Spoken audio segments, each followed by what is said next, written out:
Okay, here we go. Hi, my name is Glenn Capps. I am 45 years old. This is 2017. I'm at the Zephyr Hills Skate Park today. It's morning.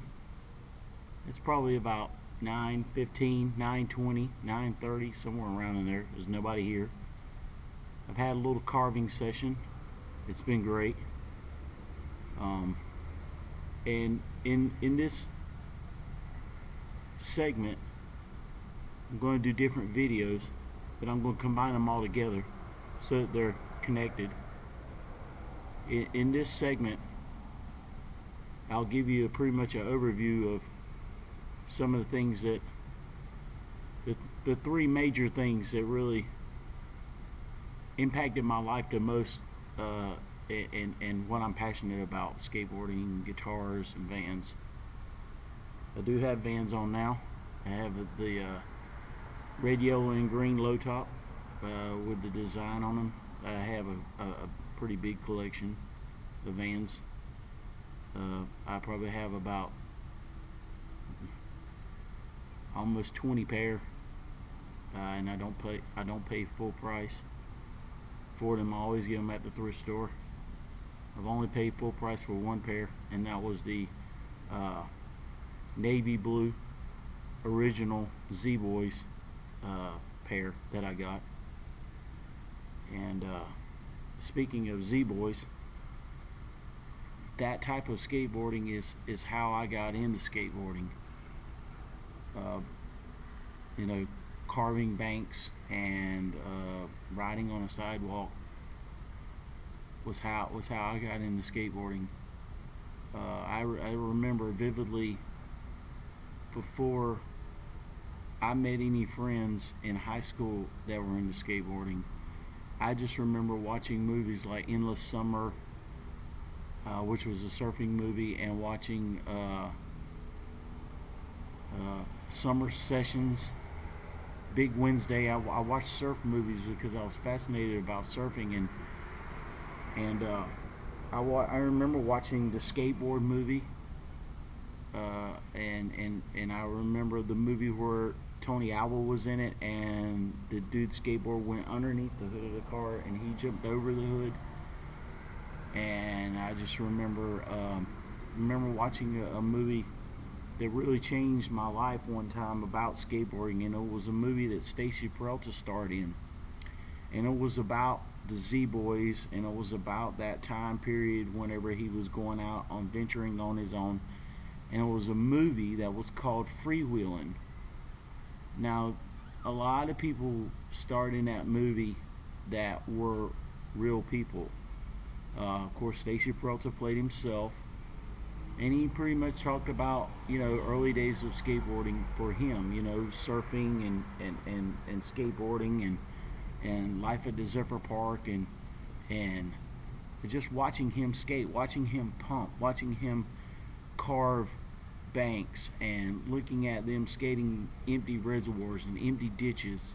That was really what I loved, and I remember whenever there was no place to go and skate, whenever I first moved back home to live with my mom after I lived with my dad for a while, there was just only out, we lived in a trailer park, like out in the country.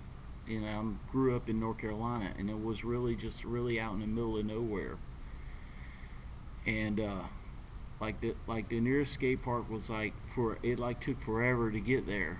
But I mean, as I got a little bit older, there were some places to skate. But I just remember, for the majority of my time when I was skateboarding and I was learning how to skateboard and I was getting better in my skateboarding, it was just a 2-lane road. And we lived down a dirt road. So I'd walk to the end of the dirt road to where the 2-lane road was. And there was the edge and the white line on one side and the edge and the white line on the other, and then the yellow line down the middle.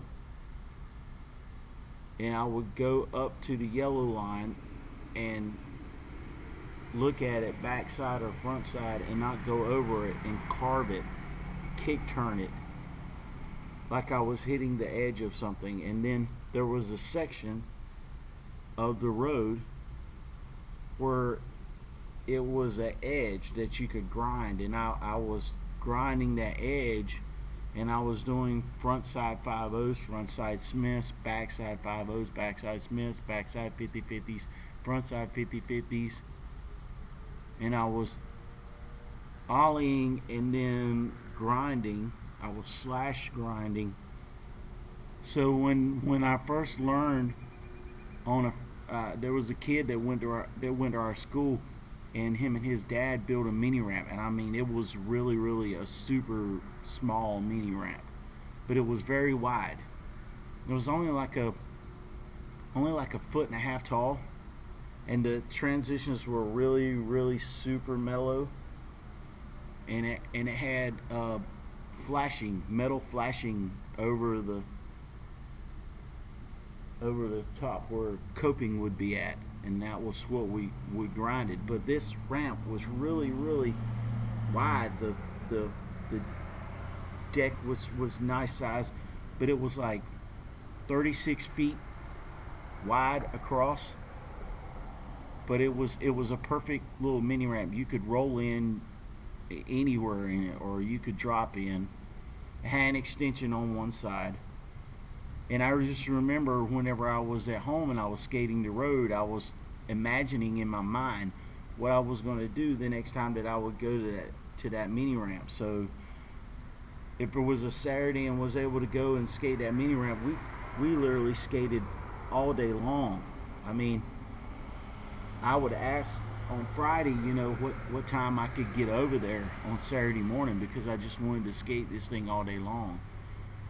And I just remember, just I mean, if I didn't have to work at Winn-Dixie on Saturdays, I was just always wanting to skate, and I was just always wanting to skate all the time. And in the summertime, when I was out of school, I would even get up in the middle of the night and like sneak out the back door and like go and like skate like this 2-lane road just because I wanted to be on my board.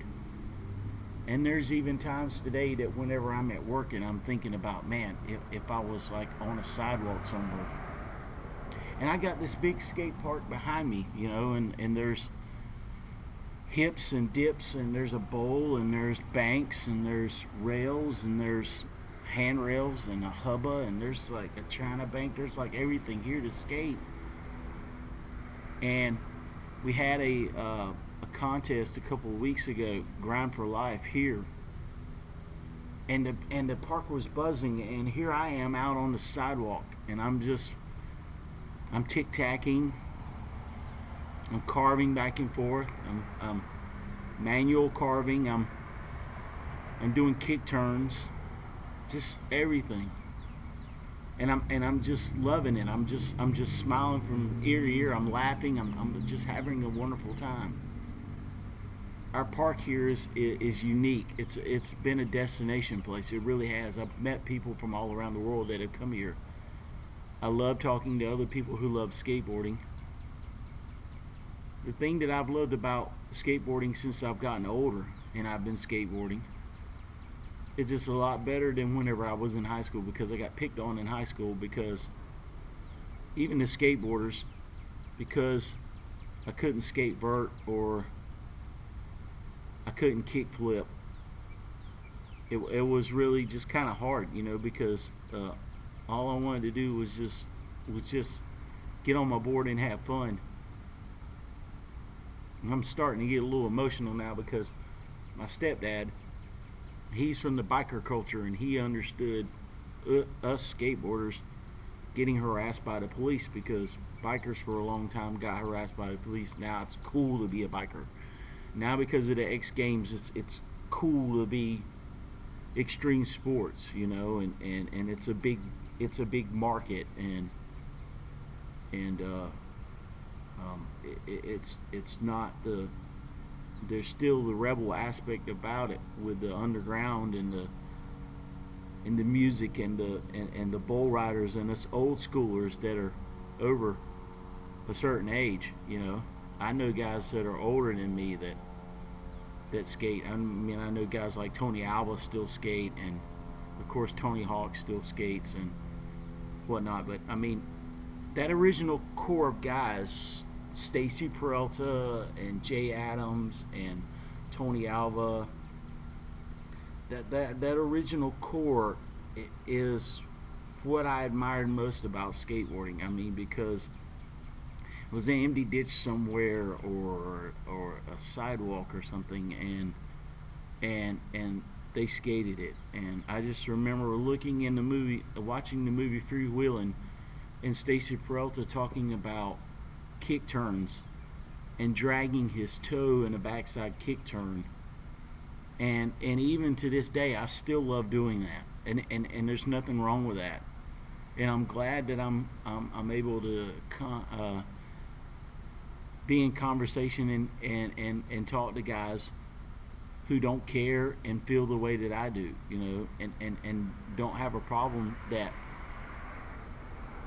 I, you know, I can't kickflip. I'm still trying to work on my sweepers. I used to do sweepers all the time, and bonelesses and beam plants. But I'm trying to get to where I'm a little bit more flexible than what I was before. I've lost some weight, and it's been a good process of going through.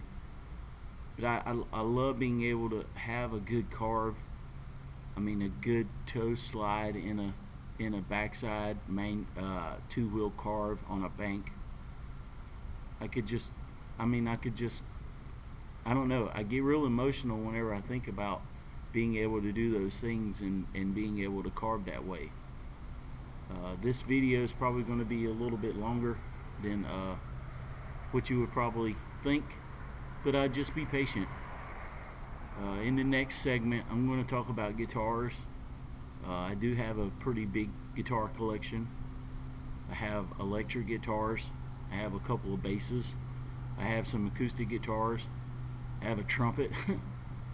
A couple of keyboards, some MIDI controllers. I have recording equipment. I have equipment to be able to do live performances.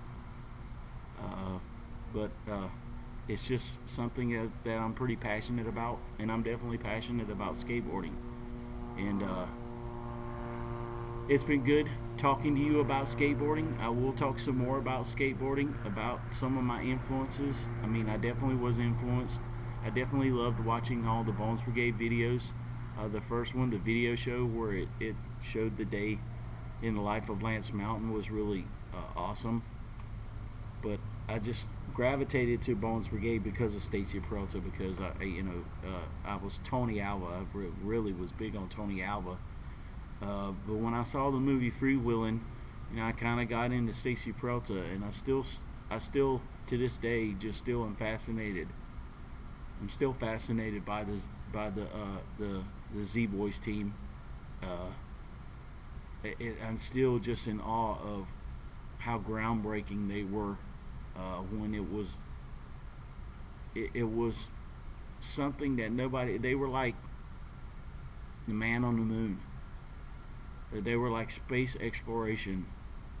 Buzz Aldrin and John Glenn and those guys that flew in rockets and went around the earth, and something that we as humans had never done before. And here are these guys.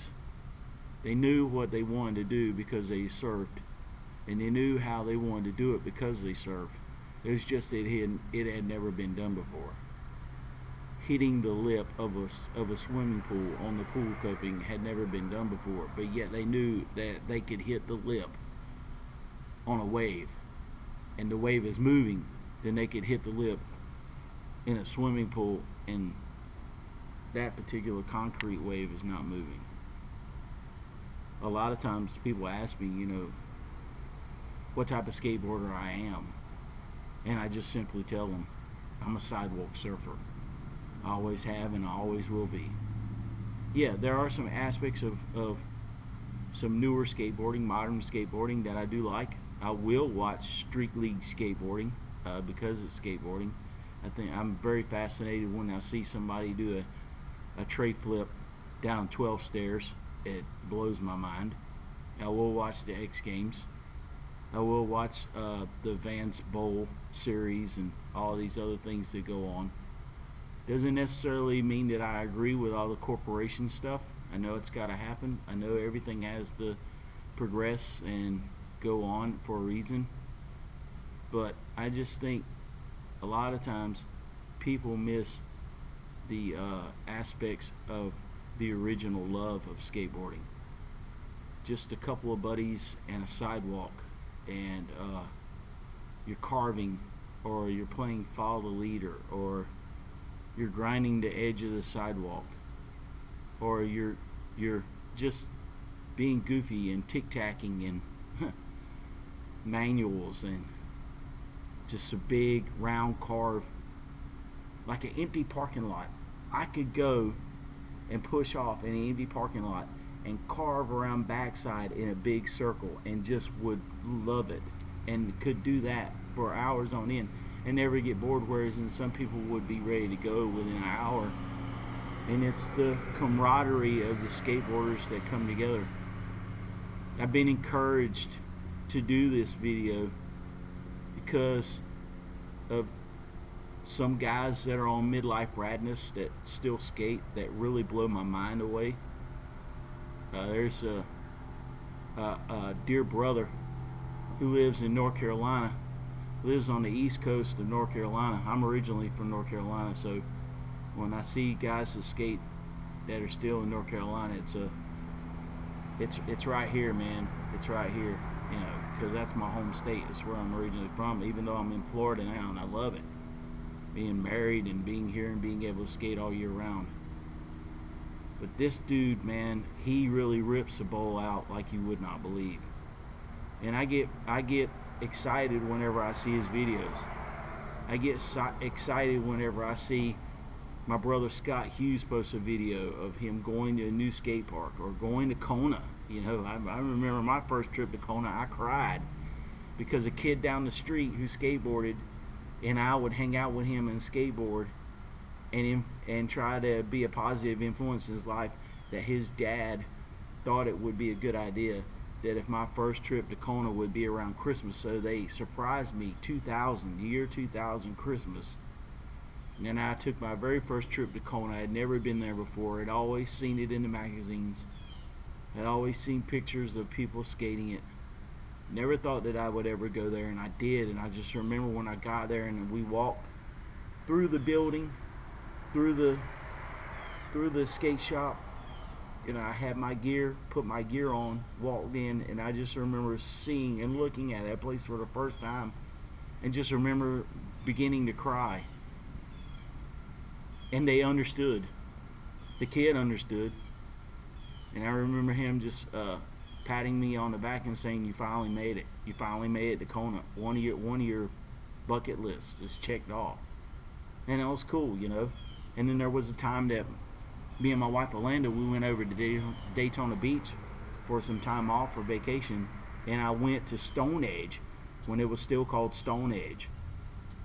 And I just remember being blown away by being able to go there and being able to skate that place. So I feel really blessed in what I've been provided and what's happened to me in my life, and I like sharing it with other people. And I know that you guys who love skateboarding will understand me whenever I say that being a sidewall surfer is an awesome thing. And I think I'm pretty much done talking for right now.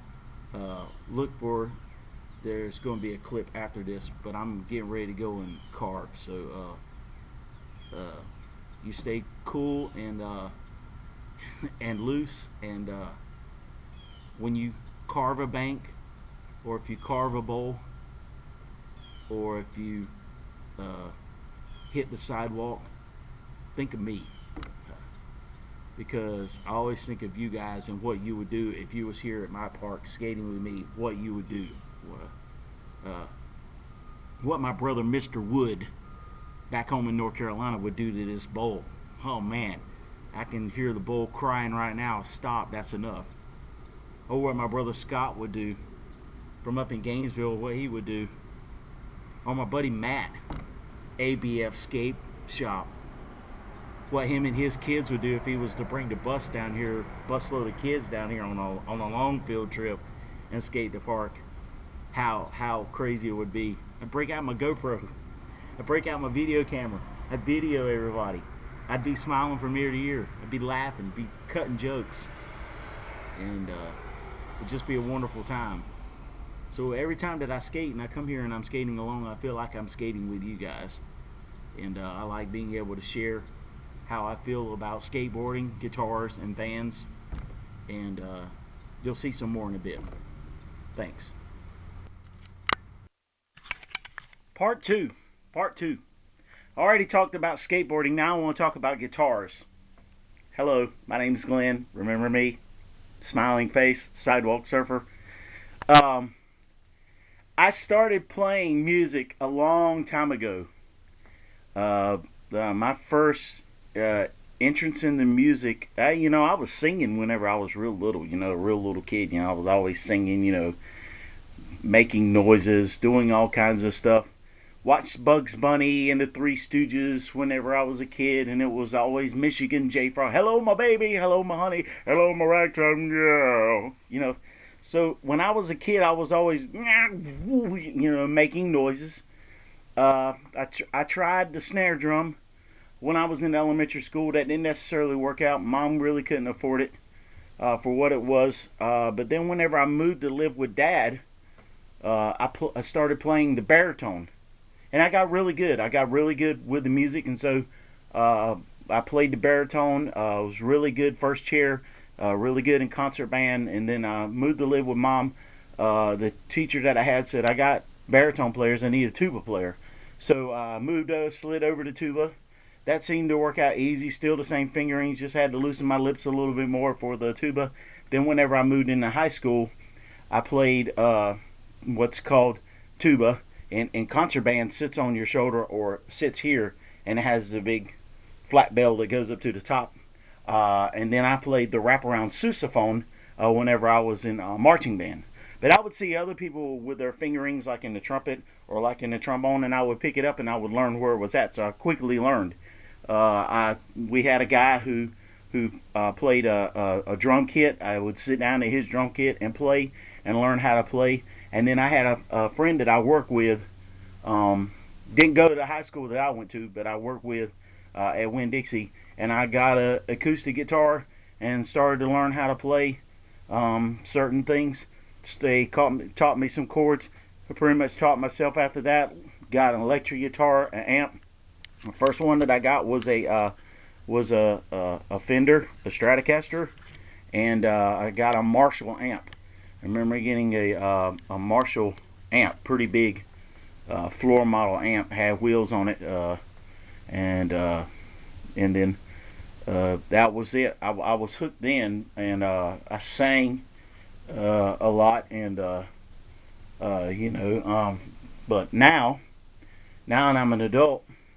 Back in those days, when I first got out of high school and everything, and I was playing guitar and singing and whatnot, I was living a different life. I had heavy addictions, and I was in a secular music and bands and whatnot. I remember this one side project. My friend that I had in high school, by the name of Buddy Hood, he tried starting a band, had different people in it, and I tried to help along, and he wanted to include me with everything. And then a side project came out of that, and it was during the time period like whenever Ministry first came out, and Nine Inch Nails and Gore and this noise metal and all this stuff and electronic and everything like that was coming back into the mix, and metal and whatnot. And so a side project came out called Cerebral Onslaught was the name of this band, and it was a metal band that just, you couldn't understand the words. It was just nothing but noise. There was really no direction. It was whatever went kind of deal. And I was going to sing in a band called, for those of you who are seeing this and are from high school, may remember a band that used to jam around called Smokehouse. I had tried out for lead singer for that, but that didn't necessarily work out. That went some other way. That was them.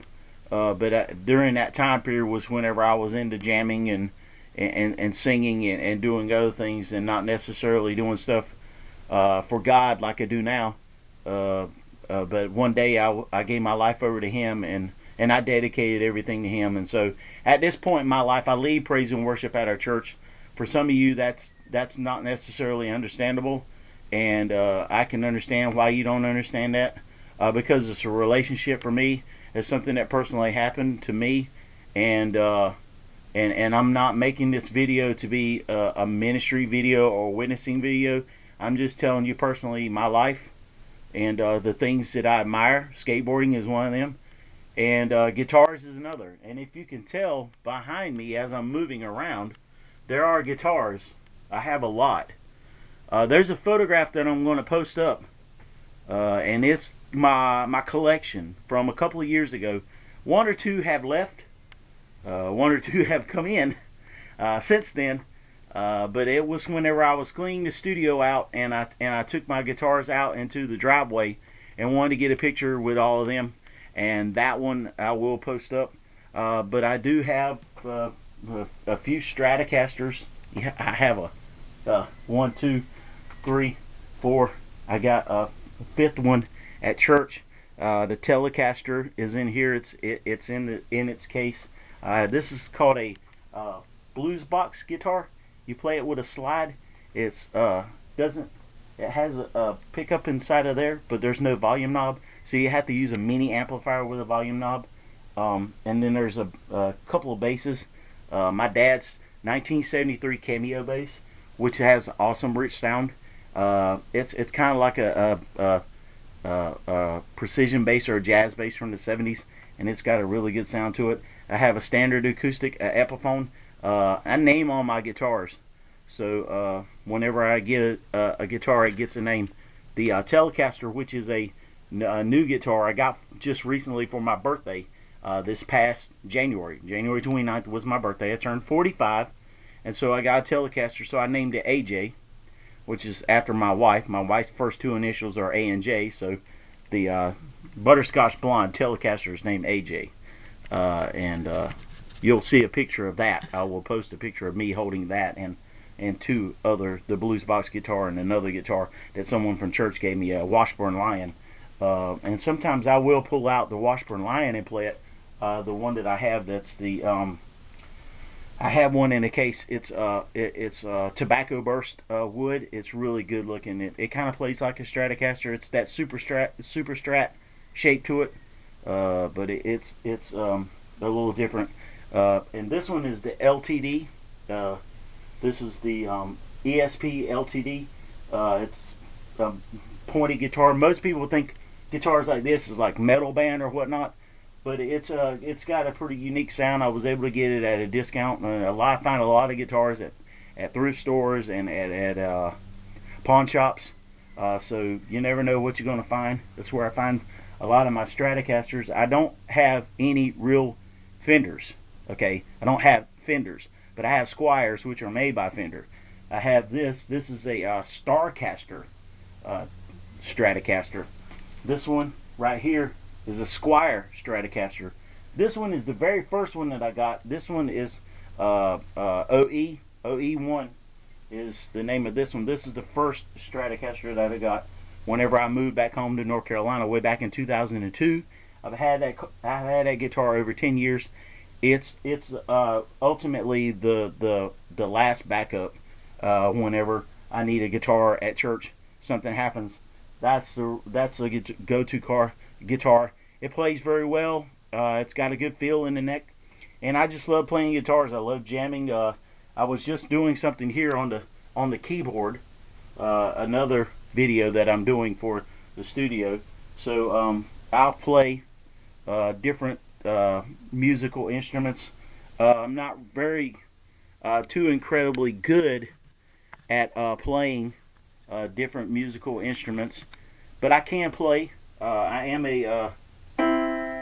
a guitar player who plays keyboard. So see, so I can throw the chords in there whenever the sounds need to be. There's a drum kit out in the garage, so it gets mic'd whenever I need drums. You will be able to see the drum video of me playing drums. I got another video of that I'm going to post up. But I love guitars.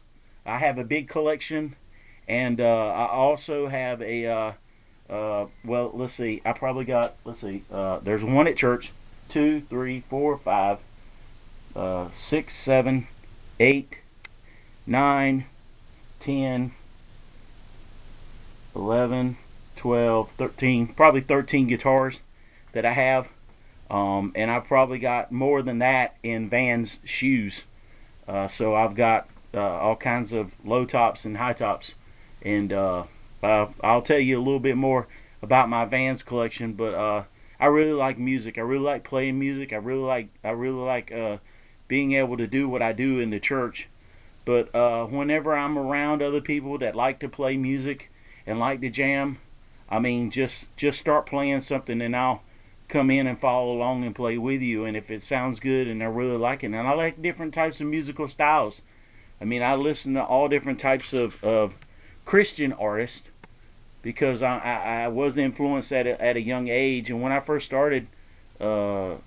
first started high school, and I began to read Thrasher magazine, I saw skate rock, and I got into I was listening to the Clash, and I was listening to Big Audio Dynamite, and then I was getting into Dead Kennedys and Black Flag and a lot of punk bands and the Faction and TSOL and Jodie Foster's Army and just everything, man, just jamming, and I went through all these different times in my life before I gave my life over to the Lord, where I was listening to different types of music. I went through that acoustic time period when I was listening to, bluegrass, or I was listening to James Taylor or Crosby, Stills and Nash, and I went through that hippie stage where I thought I was a hippie, and I was listening to the Grateful Dead and jam bands like Allman Brothers and Doobie Brothers and all those kind of jam bands and whatnot. And I went through that time period where, I mean, there was really one time that I was really kind of like weirded out. I was like drinking a lot and doing a lot of drugs, and I thought I was the reincarnation of Jim Morrison. And I went through that time period where I only listened to like the Doors and just, and I went through the metal stage where I listened to a lot of Metallica and Anthrax and Suicidal Tendencies and just all kinds of. I listened to Ministry. I listened to all different kinds of metal bands. But nowadays, my musical styles of what I like to listen to in certain times don't change, but the message has changed. Because it's personal to me, because of what happened is personal to me, and I don't want to get too preachy, because I know I'll offend some people. But if I offend you, then maybe there's something you need to look at in your heart, because I'm going to get emotional,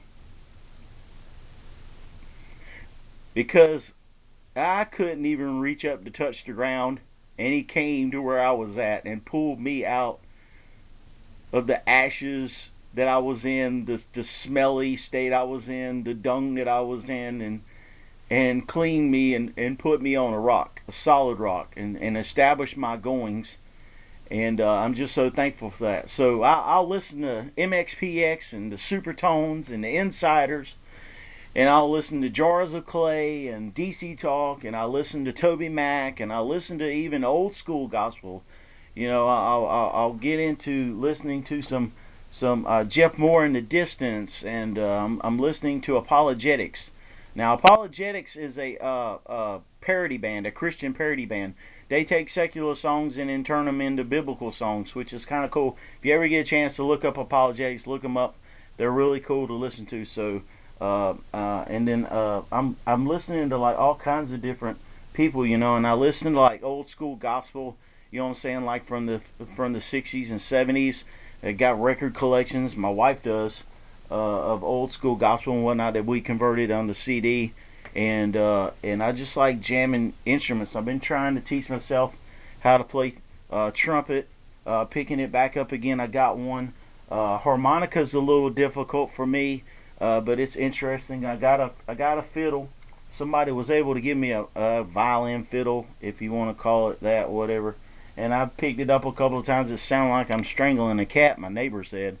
So it's pretty interesting. But I thank you for allowing me to share with you my love of guitars, and I love jamming. And if you see me with a guitar in my hand, and you can play another instrument, just hey, just think about me, man, whenever you're jamming, because I may be jamming at the same time you are, because I'm off during the daytime and work at night, and it gives me an opportunity to be able to jam because the neighborhood's quiet and I can sit down at the drum kit, I can crank the amp, I can just really just wail it out. And I love playing blues guitar style, surf rock guitar, instrumental guitar style. That's what my influences was younger. I really was drawn to that instrumental rock, like the Ventures and the Safaris, because when I first started skating, I was watching Endless Summer and all those old surf movies, and I got intrigued by those songs. And blues guitar intrigued me. Stevie Ray Vaughan, Eric Clapton, B.B. King, John Lee Hooker, Robert Cray, Jeff Healey, Bonnie Raitt. I was just really intrigued by blues guitar players and early rock guitar players like Chet Atkins and Roy Clark, who could really burn up a guitar fretboard like nobody's business. Chet Atkins as well. And so I just was mesmerized by musical players that played different types of music. And so thank you for letting me share with you this part about my love for guitars. And look for the next clip. It's going to be about my Vans shoe collection, which is fairly large. Thanks. Have a great day. Remember me? My name's Glenn. Sidewalk surfer, smiling face. Okay, here we go. Vans collection. First, I'm going to show you my feet. Okay, I have the red, yellow, and green Christafari version. I don't say Rasta version, I say Christafari because they're my favorite Christian reggae band. I have a pair in the car, backup pair. They're white, they're real shoddy. And then I have a pair with no laces. They're the ones that I take with me to the beach. So already I've shown you 3 pair. And now here's the 1, 2, 3, 4, 5, 6, 7, 8, 9, 10, 11, 12, 13, 14, 15, 16, 17, 18, 19, 20, 21, 22. 22 on the floor that I have. Nice big collection. Mostly low tops. I do have a pair of high tops that are or for specific events, specific skateboarding events. Like I wore them to Grind to Life last year, and this past Grind for Life that we just had, the 1st of March 11th. And then I've got a pair that I wear to church, and then I've got a dress-up pair that are like they kind of look like Timberland boots, I guess you would say. And then got a brown pair. They're right there. They're old school rallies. And then I've got some the originals. Where are the originals? Oh, they're right here. Navy blue, Dogtown, Z-Boys, navy blue. They're the only pair that I had paid full price for. Only pair out of every single one in my collection. I always scour the thrift stores because I always find Vans. The most interesting pair that I would say that I do have in my collection is this pair right here with the Velcro. They're the old man's kind. And then there's my high tops. Those are the 1980s old school kind.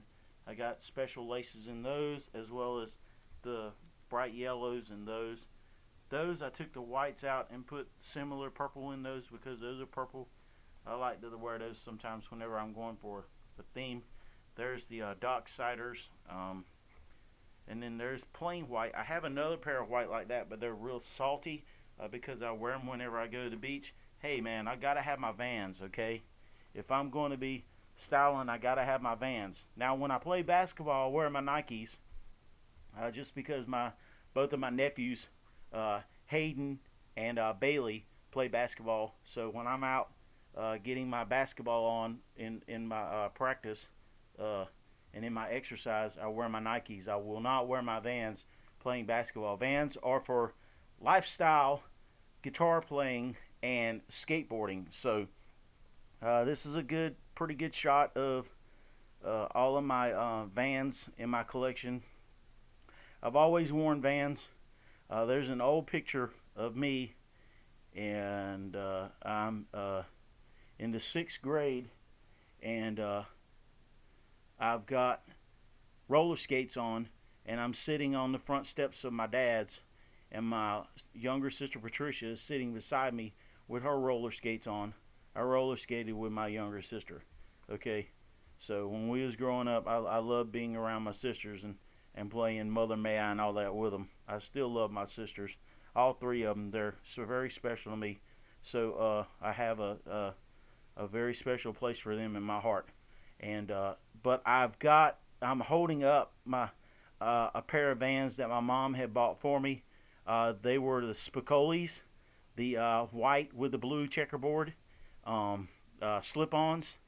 And I just remember just from real early, always wanting to wear Vans. Now, there was a short time period that I went through a phase where I wore Airwalks and Converse All-Stars when I was in high school. But you always come back to your first love. And now that I'm been blessed with what I'm able to do and work, and have a wife who's very thrifty and handy, I do have a Vans collection like you would not believe. And so thank you for letting me share all this with you about my life, about my love of skateboarding, guitars, and my love for Vans. I have t-shirts, I have hats galore that have the Vans logo on it. Every time that I'm out somewhere and I see something with the Vans logo on it, if it fits and it's a good price, then I'm going to get it. And I just am fascinated by carving banks and sidewalk surfing. I love it. If I could do it every single day and have the chill of being able to do it every day, and the weather was great every single day and didn't have to work, I would definitely do that. But that's one of the first things I'm going to ask whenever I get to heaven. I'm going to ask the Lord, am I going to be able to skate every day while I worship you, and be able to sing for you and be able to wear my Vans? I probably am going to be best like I normally like to be whenever I'm around the house, is barefoot. I love being barefoot around the house, but if I got to go out, I'm going to go out in what I would think the best skateboarding shoe ever created. And that's my opinion. You may not agree with me. You may like Nikes. You may like Pumas. You may like Airwalks. You may even wear Mike McGill Airspeeds. You may even wear the knockoffs who try to look like Vans. But there's only one original, VANS. And it's been around since 1966. And for a sidewalk surfer like me, there's no better way to be able to carve, to be able to push, to be able to jam on your guitar, and be able to hang out and do things that I like to do without a good pair of Vans. Thank you, and I hope you have a wonderful day. And thank you for allowing me to be able to share with you some about my life. And hopefully whoever watches this video will have a chance someday to be able to carve a bank together and share some good stories and laugh and put our arms around each other and hug each other out like bros do, and just be able to jam together. And if you see a bank and it's smooth concrete, do a two-wheeled carve and drag your toe just for me. Thanks, and have a wonderful day. Bye.